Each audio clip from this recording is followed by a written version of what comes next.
Maintenant, je viens aux droits de l'homme.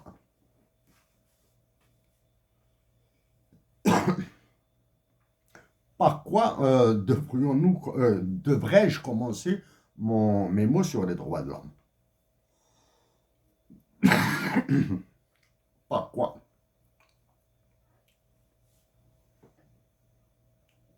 Tellement. Dois-je les commencer par la majorité? Dois-je les commencer par le patriotisme?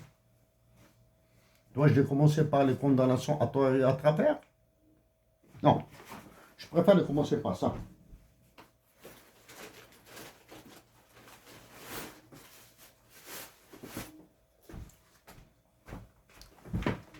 Je préfère le commencer par le dernier livre que j'ai lu. J'en ai lu. Hein. C'est un livre écrit par Stephen D. Levitt. Stephen D. Levitt, professeur d'économie à l'université de Chicago. Donc, il n'est pas professeur d'économie dans une université socialiste ou je sais pas quoi là. Hein. Et par Stephen G. Dubner, a former writer and editor at the New York Times Magazine. Un ancien écrivain et auteur dans le magazine de New York Times. The New York Times Magazine, hein, pas le quotidien de New York Times. Hein. Donc, c'est un livre écrit par Stephen D. Levitt, professeur d'économie dans le temple de l'économie aux États-Unis d'Amérique, c'est-à-dire l'université de Chicago, celle de Milton Friedman. Donc, ce titre s'appelle Super Freakonomics, Global Cooling, Patriotic Prostitutes and Why Suicide Bombers Should Buy Life Insurance. Très bien. Donc, la super économie de l'effroi, Super Freakonomics, Global cooling, c'est le refroidissement climatique. Hein. Refroidissement climatique et non pas le réchauffement climatique. Hein, parce qu'il faudra reprendre l'histoire de réchauffement climatique, refroidissement climatique. Actuellement, on parle d'anthropocène. Hein, on parle d'anthropocène. Global cooling, patriotic prostitutes. Ça, c'est un livre d'Américain écrit sur l'Américain, sur les États-Unis d'Amérique. Les prostituées patriotes. Aux États-Unis d'Amérique, même les prostituées ont un sentiment patriotique, d'après ces écrivains. OK? Ensuite, Suicide Bombers Should Buy Life Insurance. Les kamikazes doivent avoir des contrats d'assurance. Contrat d'assurance vie, bien sûr. En pensant aux attentats de septembre 2001, hein, c'est-à-dire quand c'est des pilotes qui viennent vous faire une connerie avec des avions et qui se suicident, comme ceux de les attentats kamikazes de Pearl Harbor, quand quelqu'un sait piloter un avion, qu'il décide de se suicider, il faudra réfléchir à deux fois avant de le qualifier d'irrationnel ou de rationnel, de fou ou d'aliéné. Il faudra réfléchir. Il pilote, il vient, il se suicide sur une tour avec un avion. Et c'est pour cette raison, s'il a une femme qu'il aime ou des enfants, il doit acheter une assurance vie pour leur laisser.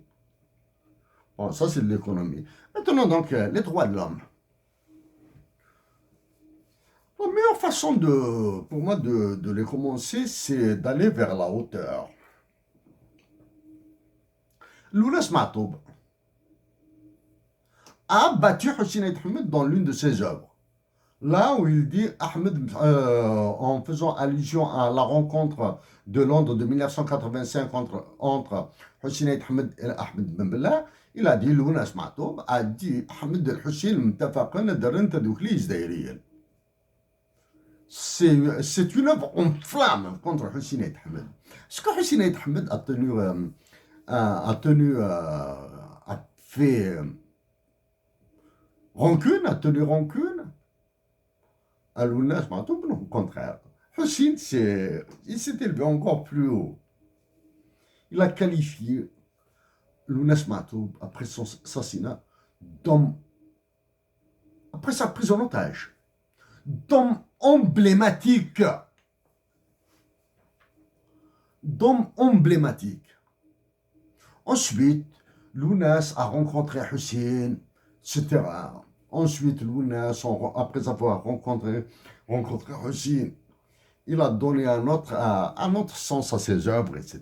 Bon, ça c'est Hussein et Lounas. Donc nous allons rester dans, dans ce niveau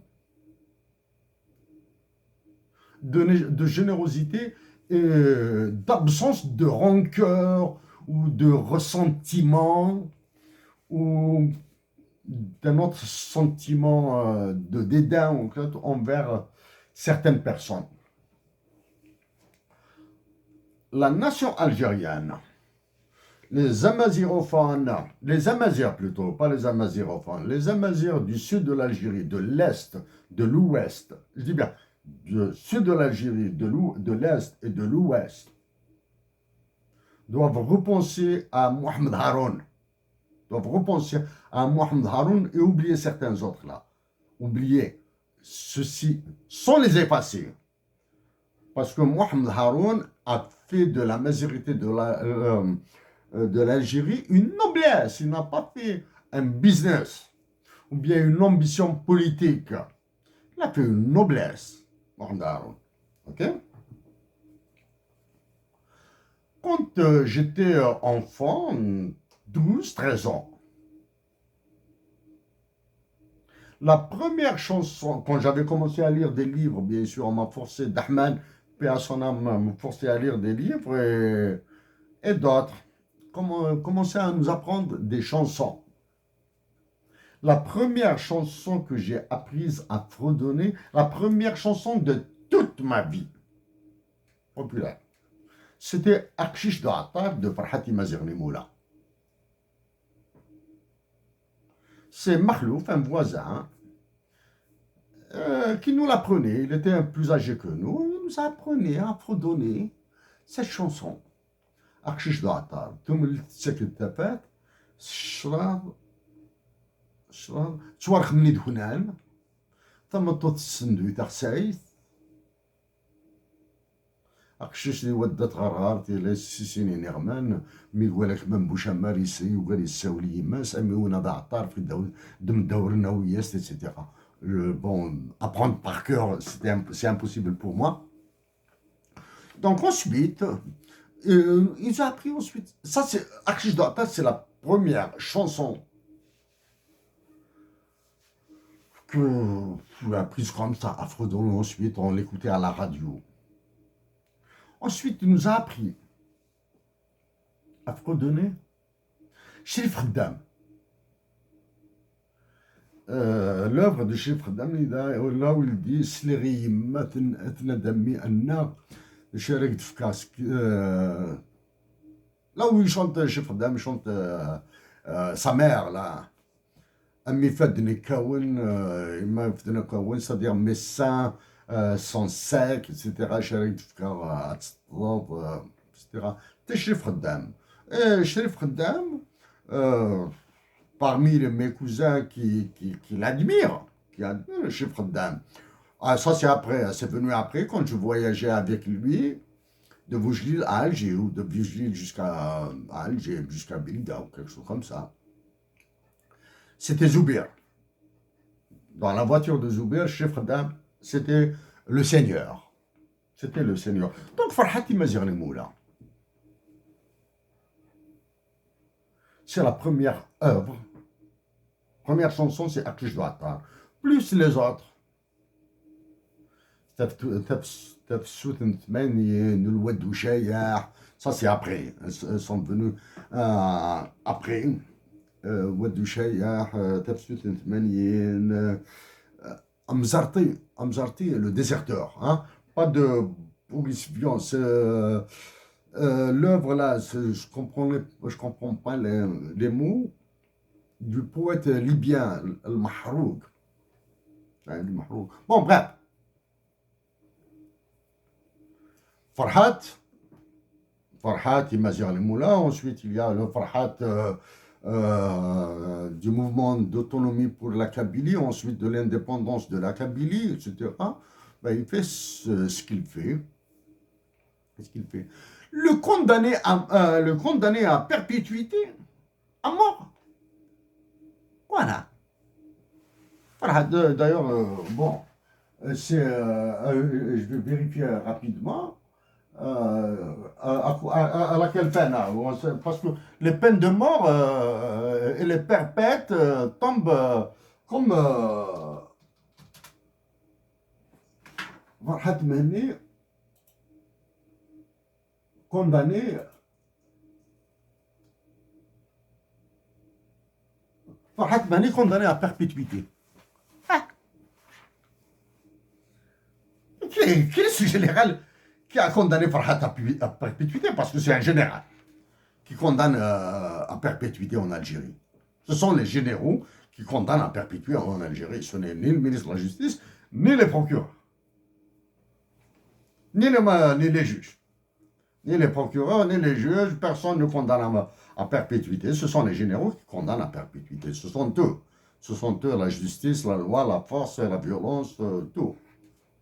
Condamner Farhat à perpétuité. Au motif qu'il porte à tête à la sécurité de l'État. Parmi les généraux les plus pourris, aucun n'a été condamné à perpétuité. Et pourtant,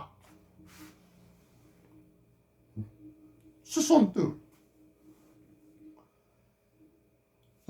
qui ont causé la ruine du pays.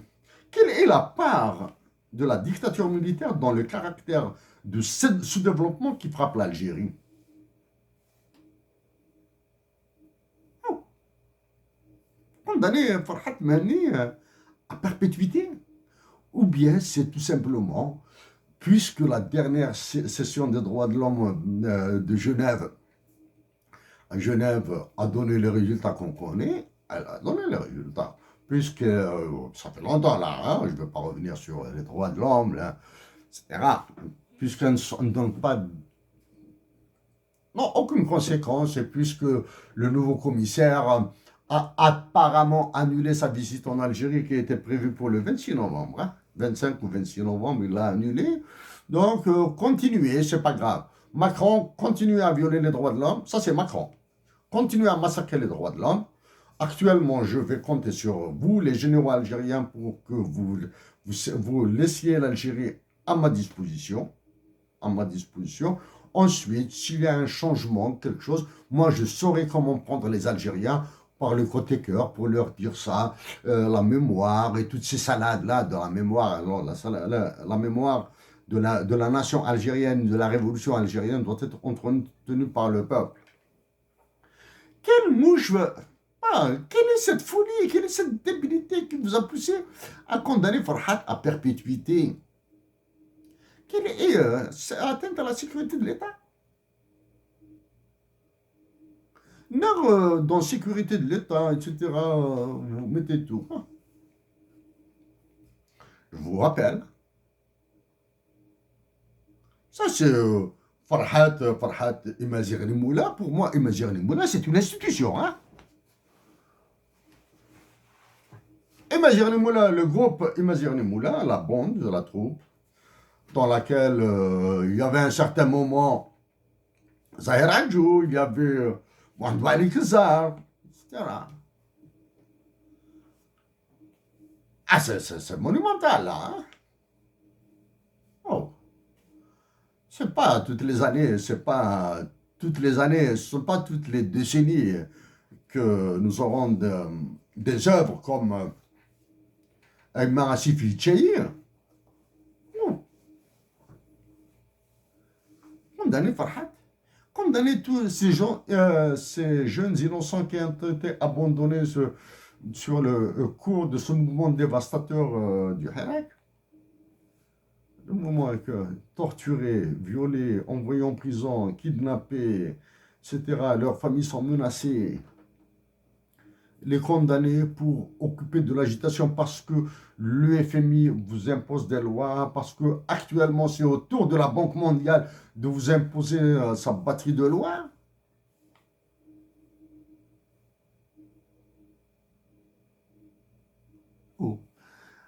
aux généraux de l'état-major, c'est-à-dire ceux qui décident, parce que aux seigneurs, aux généraux seigneurs de l'état-major de l'armée,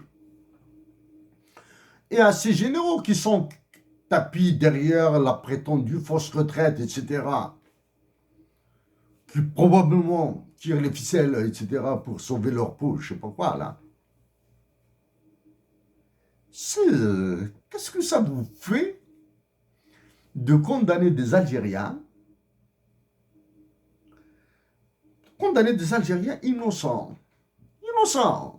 Prenez un naïf abruti qui a été entraîné dans le truc de mouvement de manifestation, là, et qui a été abandonné par ceux qui l'ont mené dans ce mouvement de manif. Condamner des Algériens pour condamner toute l'Algérie et l'offrir à l'OTAN. Pour les généraux qui étaient incapables de remettre en cause l'article 6 de l'OTAN, de dire aux généraux de l'armée, vous êtes des généraux de l'armée, de l'OTAN. Vous êtes incapables de discuter de ça. Vous êtes incapables de discuter puisque c'est vous qui commandez tout, d'ordonner des discussions sur un hymne national bilingue pour reçu de la nation. Les droits de l'homme sont... J'ai traité des droits de l'homme avec l'inflation. J'ai honte de parler des droits de l'homme avec des chiffres, avec l'économie et des relations internationales. J'ai honte. Parce que même si je dois parler de droits de l'homme en économie, avec de l'économie, des relations internationales, c'est dans un espace académique, dans un espace universitaire. Moi, j'ai envie de parler des droits de l'homme comme l'a fait Alim Sili, dans son sens le plus noble. Je veux parler des droits de l'homme comme l'a fait Bertrand Russell, le mathématicien philosophe anglais. J'ai envie de parler des droits de l'homme comme l'a fait Hussein Ahmed, bien sûr, dans la grandeur de ce que Iserfen ou Gumdel sous-entendent. Pas envie de parler des droits de l'homme de cette façon. Oui, d'un point de vue mathématique, d'un point de vue académique, je peux parler sur toutes les coutures. Mais là, j'ai envie de parler des droits de l'homme quand je veux. Quand, dans ma patrie, les hommes et les femmes, ils sont libres. Ils sont aussi libres que les Américains qui font valoir leur droit à l'objection de conscience. Chers compatriotes d'Algérie, chers frères et sœurs d'Algérie,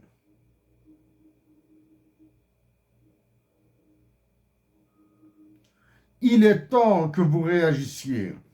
D'abord, par saisir l'OTAN sur l'article 6 et pour demander la surévaluation du dinar et la baisse de vos salaires. J'éviterai de tourner en rond sur la baisse des salaires, la surévaluation du dinar, etc., pour les droits de l'homme, pour l'avenir de la nation. Vous allez actuellement, oui, même si dans mes intentions, c'était de continuer à travailler, je l'avais verdier du FMI. Et Kristalina Georgieva, croyez-vous qu'ils ont ignoré ce que je leur ai fait et demandé les lettres? Non, ils le savent. J'ai envie de travailler avec David Malpass pour élargir les espaces de négociation pour ma patrie. Nous, le crétinisme militaire nous envoie sur de la connerie avec le Maroc. Chers compatriotes d'Algérie, ayez la patrie dans le cœur. Évitez de toucher jamais aux vies privées, aux dignités humaines. Et dites ce que vous voulez. Mais s'il vous plaît, actuellement, dans l'état actuel du fonctionnement de l'Algérie, dites le moins possible. Parmi les derniers livres que j'ai lus, parmi les derniers livres, il y a Under the Sky of Kaboul, sous le ciel de Kaboul. À Kaboul, il y a des universités. Actuellement, même c'est là les généraux qui organisent un séminaire sur les terres rares, alors que les universités algériennes sont incapables d'organiser un séminaire sur la loi des finances, sur la loi sur l'investissement, sur l'utilité, les effets de la dévaluation du dinar sur 20 ans. Les chiffres sont disponibles sur 20, sur 30 ans, au moins sur 10 ans. Ils sont incapables, parce qu'ils ont peur, ou probablement aussi par incompétence. Les universités algériennes sont léthargiques. Sont-elles comme les universités de Kaboul? Question, département de Tamazigh par-ci, par-là, département de Tamazigh par-ci, par-là, dans tous les coins d'Algérie, dans tous les centres universitaires, il y a un département de Tamazigh, de ceci, de cela, alors qu'il y a les enseignants, les étudiants sont incapables de débattre d'un hymne national bilingue. Soyons sérieux, chers compatriotes. Soyons sérieux, chers compatriotes. Aimons ce pays comme il a été, aimons notre patrie comme elle a été aimée par ceux qui l'ont aimé mieux que nous. Que Dieu vous bénisse.